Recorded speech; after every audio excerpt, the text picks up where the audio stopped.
Hi guys, parang binagyo na naman ang aming bahay dahil sa tatlo kong anak. Kaya ito, panibagong umaga, panibagong linis.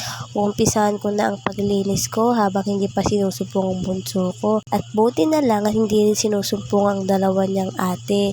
Minsan kasi umaga pa lang, sinusumpong na silang tatlo kaya hindi na ako nakapaglinis ng bahay. Kaya masaya na talaga ako kapag naglinis ko yung bahay namin.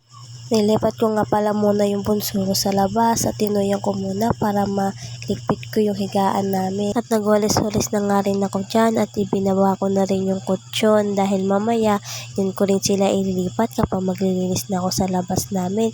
At sa paglinis ko na yan, nagmadali na ako dahil sinusumpong na yung isa kong anak. At sa paglinis ko na nga yan, nakita ko yung suklay kong isang linggo ko nang hinahanap. Kaya hindali-dali ko na rin kinuha yung taling na itabi ko para na itali yung suklay at hindi na siya mawala at alam ko na kung saan ko siya kukunin.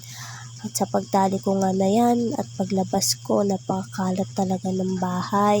Buti na lang talaga tulog pa yung bunso ko at ito ang isa kong anak na nag-iinarte na gusto niya na magpabuhat. Kaya di ko na alam kung na talagang uunahin ko. Ang hirap talaga maging isang batang ina. Buti na lang dumating yung kapatid kong bunso, tito niya at binigyan siya ng stick-o.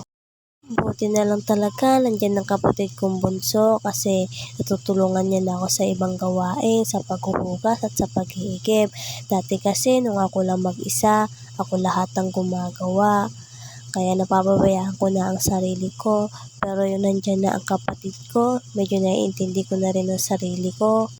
Mahirap talaga kapag isang batang ina, lalo na kapag sunod-sunod ang anak. Pero dahil isa na akong ina, kailangan natin lumaban dahil meron tayong mga anak na umaasa sa atin. Yun lang, bye-bye. Thank you for watching.